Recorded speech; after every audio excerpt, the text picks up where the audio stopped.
couple of newspapers coming in, you didn't actually meet reporters, writers, and your ambitions were supposed to be, I'm not quite sure how far you were supposed to aim. What did you see out there that made you want to start reporting? So I was born in Bhopal, but my father was posted for I think around 7-8 years in Jhansi, which were my very important formative years. I passed out my school in Jhansi and grew up in a very protected BHL environment. It was uh, very protected and insulated. There were not many outlets of information. There was only one internet cafe, and life meant only school and tuition, and it was very gloomy. It would drizzle all the time. We would, children were born in the same hospital there, and then they would go to the same school, and then they would attend tuition, with the same tuition teachers, and they will get married in the same marriage halls, and then people will, when they die, they would be buried in the same, according to their religion, in the same patches of land in that township. So I had no idea what Delhi University or JNU or these higher institutes of education were actually when I was growing up. And there was just one internet cafe. Also, access to it was very limited, and we were very involved in our own world to bother about it. So I had no clue about, but I just knew that I reached to reporting more by the method of rejecting than by selecting. You said no to various careers and Yes, then found. I said no to various careers, and I really I felt that this was not exactly reporting, but I felt that it was somewhere related to, at that age you're not that sure, especially when I was the eldest child, so I had nobody to guide as well. So when you don't have any other avenues of information, the only thing I enjoyed was reading. I was good in language. I would get good marks, and I was interested in what was happening around me. I was curious. So I think that was just one string, but it started from there. Do you remember what your first story as a reporter was? Yes, I think it was in Hindustan Times. I joined HT. It was the only English newspaper in Bhopal. It was a small city where I grew up, and at that time HT was the only avenue. So I joined that paper as an intern, and I was hired on the basis of my performance. And then I chose crime and school education, very conflicting beats. So I think, very conflicted since the beginning. But my first story was a byline on a slum which was kind of rehabilitated, which was demolished by the municipal corporation. And my editor said that, we hired you because you are young. We thought that you will go to the malls and do something around fashion or something, and why are you doing stories on people who are on slums which have been demolished? And I remember there was a very striking picture of a woman who was sitting in a tent. Her house was gone, and there was a child in her lap, and it was raining because sessions normally end by May, and I started working in June. So there was nothing. She was feeding her child, with drizzles. The sky was on her head, so that image really moved me, and I that was my first story. It surprised, and there was an impact. We later carried HT Impact. The slum dwellers, they were then shifted and rehabilitated, given a land on the fringes of the city later. And that's such a powerful image for me, when you actually see that. I'm imagining the kind of shock that you would have gone through as well as a young reporter.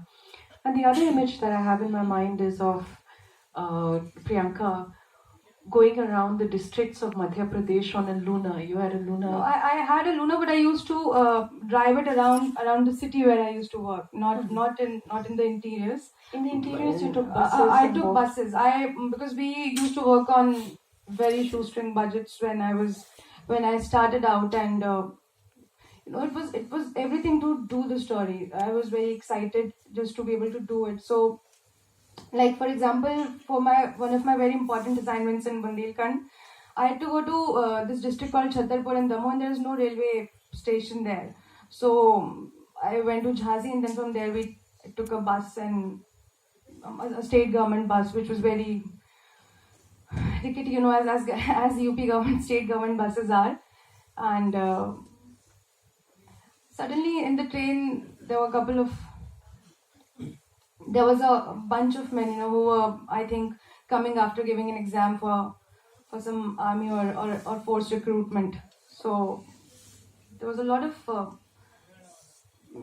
I won't say, but it was difficult. It was a lot of, I won't use the word groping, but it was very suddenly, like after that, when I stepped out of when I stepped at the Jhansi station at 3 a.m. in the night, I thought to myself, if I have the power to go out there and report the stories of those women about whom I'm going to report, because here I was myself feeling so vulnerable. I felt that I was looking for some railway police officer, some railway police outpost, if I can complain what's about the rucksack that was going on in the coach. So there were periods of going back and forth. But I formed a questionnaire, I think, for the survivors, for the people I was going to meet, and for myself as well, which I still have. And again, another thing that Priyanka insists on throughout writing No Nation for Women is that the reporting changes her as much as it changes or shifts things for the people that she's reporting on. In a lot of ways, a lot of Western journalism is built around the principle of being objective, which means that at some level the reporter is at a little bit of a distance from the subject.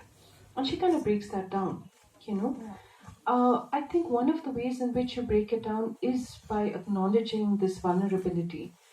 And again, having reported a little bit in Haryana and UP, I know that sense of vulnerability and how it shakes you, and then you see that, okay, there's a moment when you can use this to connect with the people you're meeting.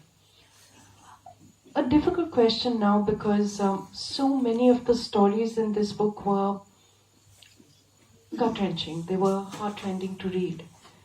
There's one about a young woman who's a rape survivor who has come to Jantar Mantar to take part in a protest that goes along for days without people actually noticing, and then slowly people do, the cameras cluster around, there's a few news stories, and then of course the news cycle moves on.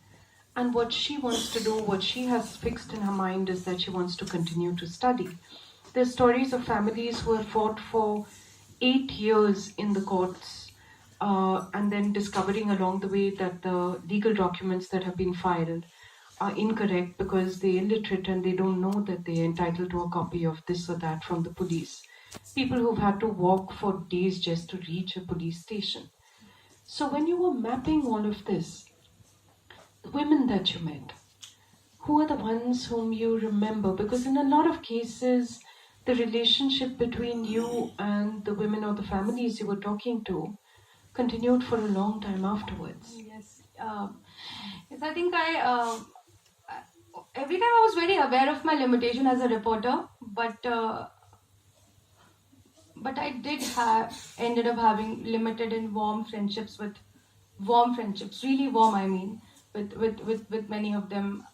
I think I remember all of the survivors I have reported on, like women I've met personally. I do feel that they never leave you, the women that you meet, and then and the people you talk to when they share their stories with you. It also it's very bipolar. I feel it's kind of fixed on the two ends of a rope, stretched out. Uh, One end makes you feel devastated, and the other end empowers you at the same time. So, and you keep going back and forth in that process. Uh, but I do remember. I don't think that I've forgotten any survivor whom I've documented in this book, or whom I've met otherwise in my reporting who are not in this book. If I've spoken to a person, most of them, they, the kind of battles that they are fighting, I think most of us can only imagine, cannot even imagine, will be more appropriate to say, to fight or to withstand in our lives. So in their vulnerability, in their struggle, I feel that I found them, very very powerful, very very beautiful, very very inspiring in everything that a person, who is up against so many odds at so many levels, right from the society to the legal system to the cops, can be during such a struggle. I was wondering whether you'd like to read something from the book now, just to give people a sense of your. Yeah, I'll just. It was very difficult for me to pick up something because each chapter, the book has 13 chapters, and each chapter is all is kind of is very different from the other. It talks about the idea of this book was that there's a lot of noise about there's a lot of conversation about violence against women, about gender in India now, but I felt that there was sweeping generalizations also. The point that I wanted to make was, I'll just take a bit before going on to the reading. The point, what I felt during my reporting was that India is a diverse country. One cannot put a finger on just one point, and one cannot put their finger on just one point and say that this is this is the problem of this is the problem of gender crimes against women in India, or sexual violence against women in India. In every part of the country, in every different social milieu, it manifests itself in different way. So I think the 13 chapters reported in this book aim to present different dimensions and just say that the problem of violence against women in India is as complex, as multidimensional as this country is. So there is no simple way or simple sweeping statement we can put about it. Should I go to the reading? Yeah. I agree with you so much out here, because one of the things that often happens is people say change the laws or ask the police to be more accountable about this. And the chapters are divided into segments that look at the way different aspects of violence are structured and where they're coming from. Some of them, trafficking is a business. Custodial killing is something that chills us to the bone, because everyone's sense of security, everyone's sense of we will not be threatened, is just blown into pieces by that chapter. There are rapes and murders that are committed basically to keep entire communities in line. And there are rapes that are committed when, out of a masculine anger that women are progressing and that they are not. So somebody who stands out as a sharp, successful student might suddenly be attacked to pull other people back. And now over to you. I agree. I have picked up a very small part to read. It's one of my favorites in the book. It's from the chapter Custodial Rapes, in the dark custodial rapes. So it goes like, NASA's official website describes a black hole as a place in the space where gravity pull is so much that even light cannot get out. The gravity is so strong because matter has been squeezed into a tiny space. This can happen when a star is dying, because no light can get out. People can't see black holes. I feel that the situation of women in India is like these black holes in space, dying stars. No one can see these black holes because obviously no light is allowed to pass through us. If the above analogy sounds exaggerated to you, sample this. You are a mother whose 14-year-old daughter has been sexually assaulted and then brutally killed inside the premises of a police station near your home. You run around your village looking for your missing child, and when you finally find her, her body is hanging from a tree standing in the police station compound. You feel like you are trapped in a blind well. You lose your sense of time and geography. You feel that you are going round and round and round and round and round in that blind well. You feel as if you are going to die, but then you hold the body of your dead child in your hand and try to escape the trappings of the blind well. You stand up. You make rounds of the court, lawyers, Higher police stations plead for justice. You howl. You want to fight the case and get justice for your daughter. But then, hey, there is another blind well waiting for you. The people around you feel that you are raising your voice a bit too loudly. You are asking too much for justice. Now, the mother of the victim, it's time for your character assassination to start.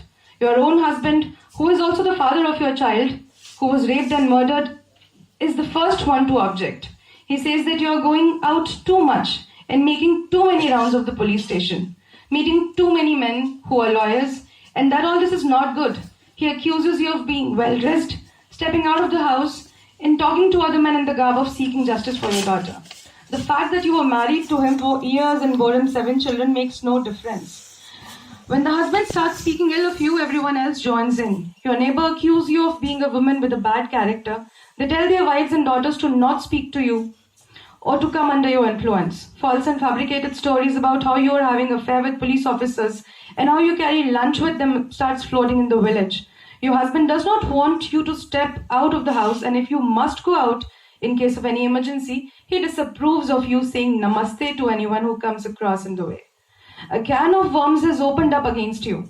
You feel that all this hostility is choking you, and you think to yourself, where were these worms hiding when your daughter was being raped and murdered? You again feel that you are going round and round and round and round in another blind well. There is just no escape. No light is passing through us. So nobody can see all this happening to us. That is why we are all black holes, facing one blind well after another, dying stars.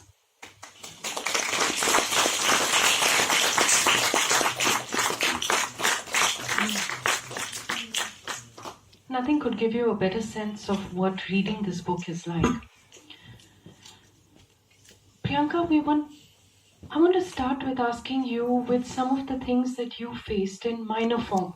You know, when minor, I'm only saying in comparison to some of the stories that you reported, because these were not easy battles to fight.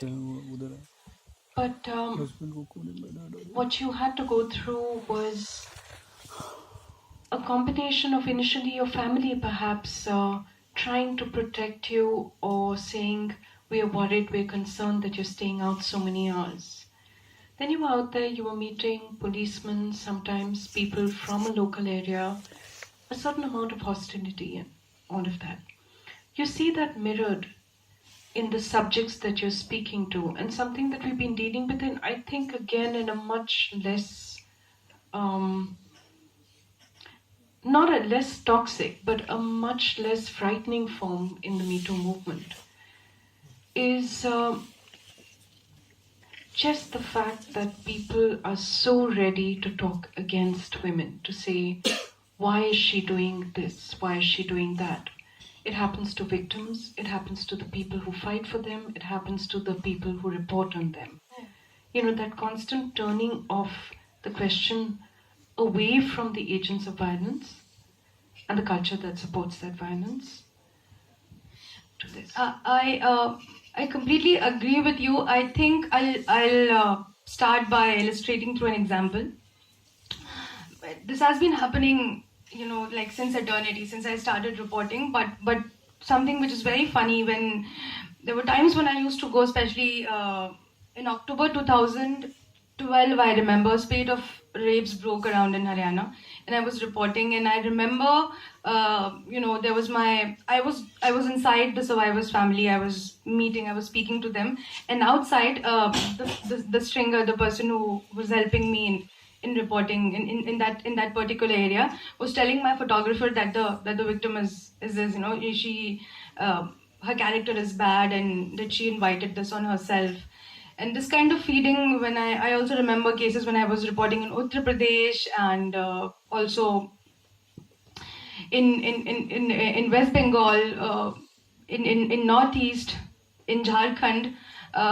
This has been a pattern. When you go out to report, you are doing your work, and you know, sometimes it starts from, but not every time. I must say that there were some very good fixers and stringers also whom I worked with. You know, all credit to them. I've worked with some excellent people on ground, but I must also say this here that there were a couple of people, and there is particular bunch of reporters and journalists in every small town which participate in the smear campaign. I don't know, you know, it would be naive to say that they do this unintentionally, but they do participate in it, and actively they will help you. They will help you and in reporting, in negotiating through the case. But when you sit with them over a cup of chai, they talk bullshit about, they tell you that the person's that the victim's character is not good and all that, and she invited, and running stories. So from here you know that what kind of material is going inside the local newspapers, and then those local newspapers, which are in vernacular languages, which are read by the people, will form the opinion, and the life of the survivor will become hell eventually. So Priyanka, doesn't this happen with the police as well? Because often, you would walk into a police station and after something horrific had happened, usually either a rape or a murder. And one of the first things that you would be told is, no, actually, this person was her boyfriend and things went wrong, but we can't say so. That would be about the first line of defense. And one of the most touching stories in your book, and something that really again shook me, was a chapter that has to do with a policewoman. yes. So who is technically somebody who has already come into a position of some power, but in actual fact, when she is assaulted and raped, the first thing that happens is her colleagues saying, but she's very proud. She should have reported it properly. She doesn't speak the full truth. Yeah, absolutely. I think I always believe that after doing the story, I started believing that we have not transported our policemen from Mars. They're also part of this society, and they inherit a large part of, I think, almost all of the bias that the society around them has. In that particular story, that was, I think, one of the most defining stories for me personally as a person. But when I spoke to this person, this woman constable, her husband was ambushed, and ambushed. He was a police, and she got this posting as a compensatory posting, and she was in this conflict zone. She was she lived in a conflict zone in Jharkhand. So when I spoke to her, she said that we are not trained. I do not even properly know how to use a danda. So we are not trained, and then my seniors say that why couldn't you, despite being a policewoman, you couldn't defend yourself and all that shit. So there was there's no empathy. There's no, obviously that was on the face of her, but behind her face, the whole circle of that she invited this, she could have resisted. She's a policewoman from her own police station that was coming. But I must say here one thing that I think after doing this whole book, what I feel is most important is that